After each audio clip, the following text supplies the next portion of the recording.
Talking about a revolution sounds. Don't you know? Talking about a revolution, it sounds like a whisper.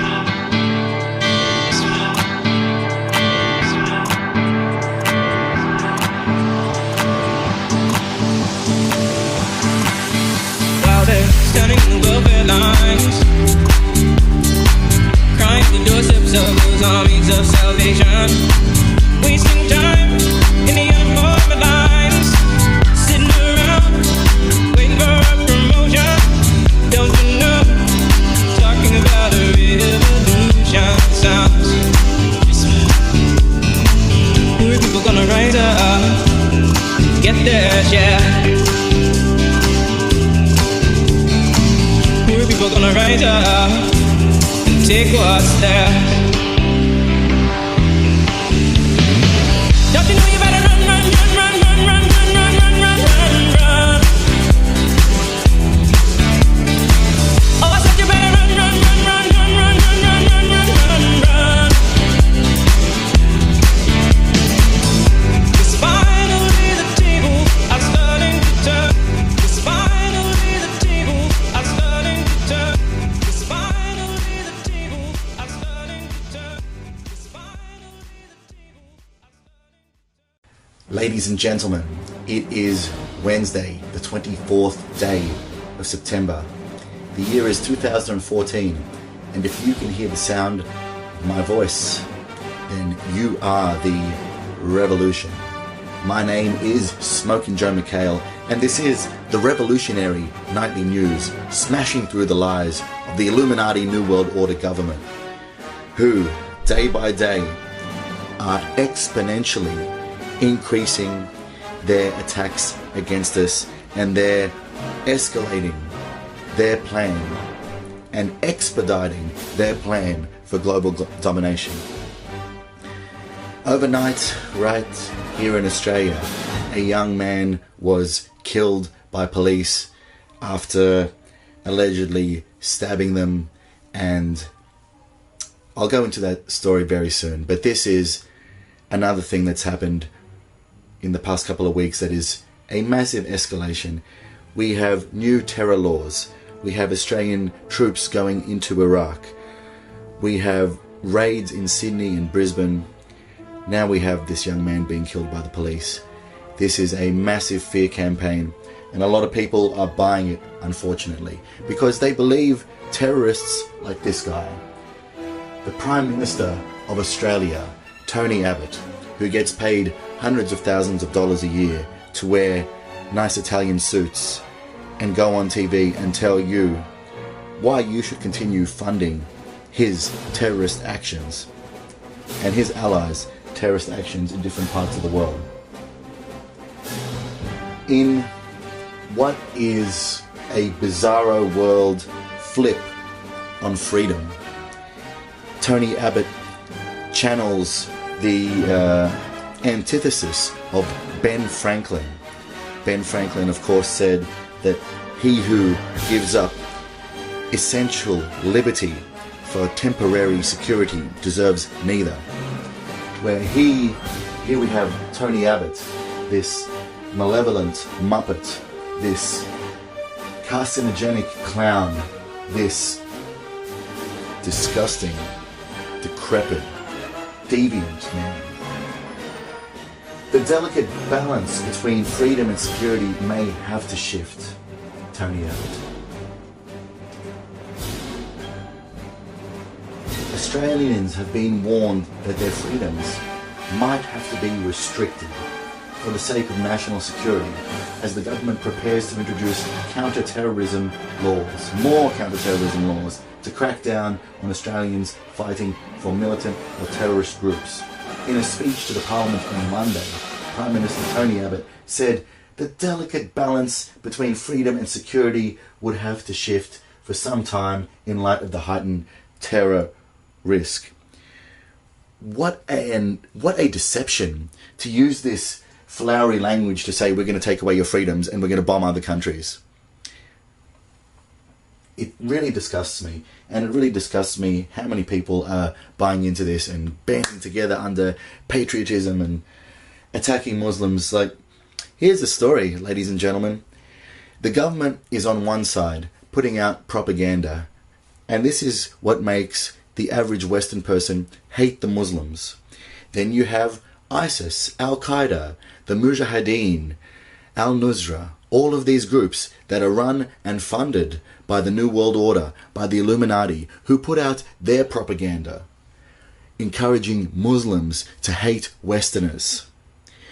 When you put it together, they're run by the same people, and they're using these different groups of people, playing them off against each other, so they can all get taken out.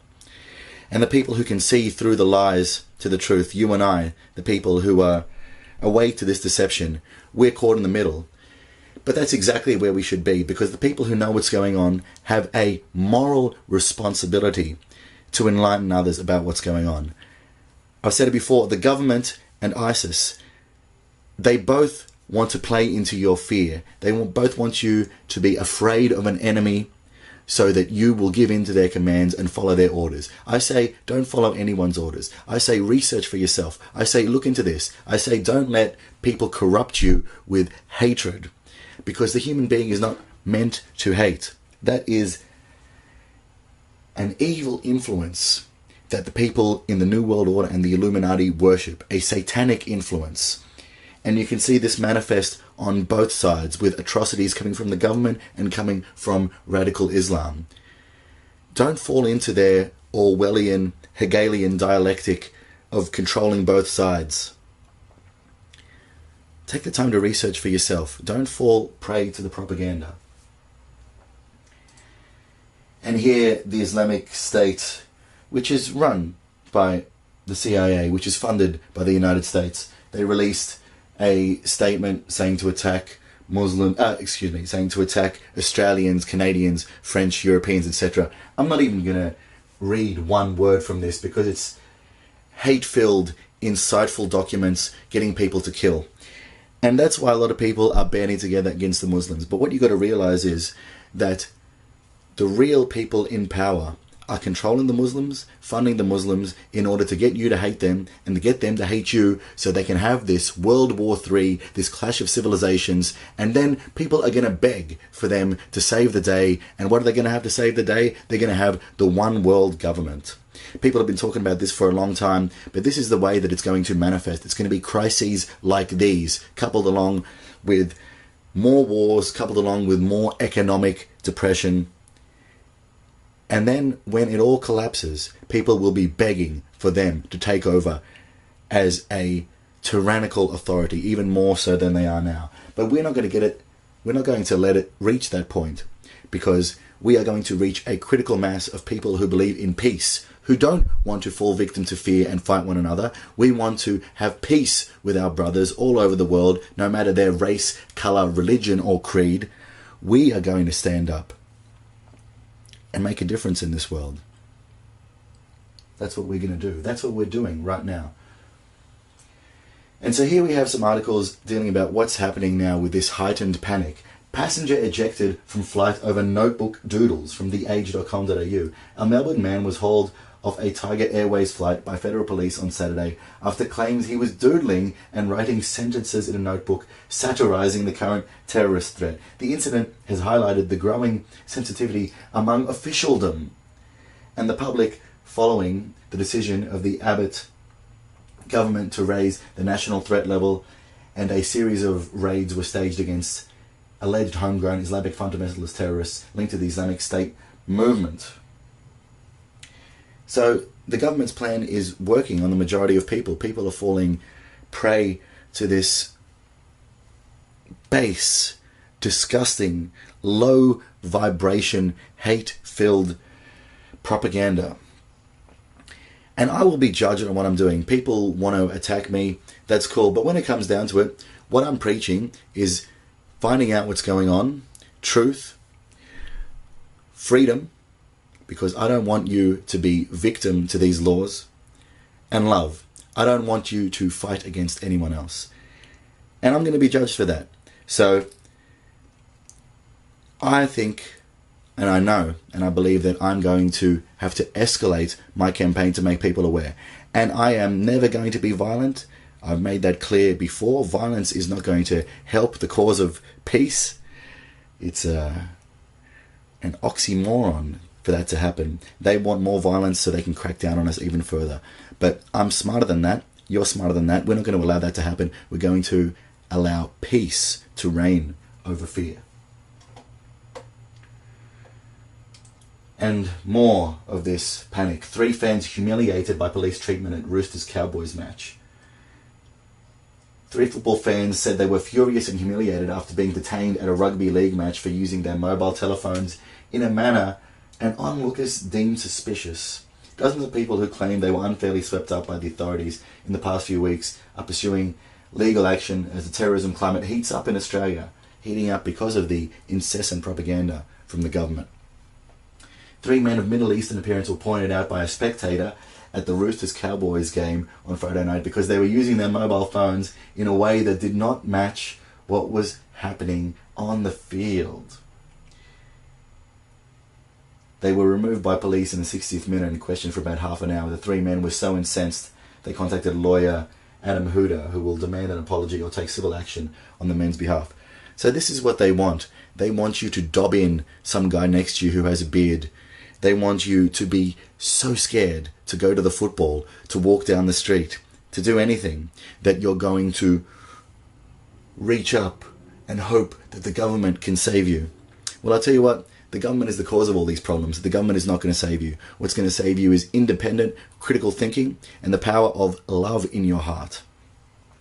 That is the message that I've been saying ad nauseum, and I'm going to repeat it ad nauseum until I drop dead, because I'm not going to allow the world to be taken over by these psychopaths to a point where we can't fight back. I'm going to do whatever I can while my heart is still beating, and you'd better believe that my heart is beating strong, and every day I am strengthened, because when you face evil, you are given strength for that battle.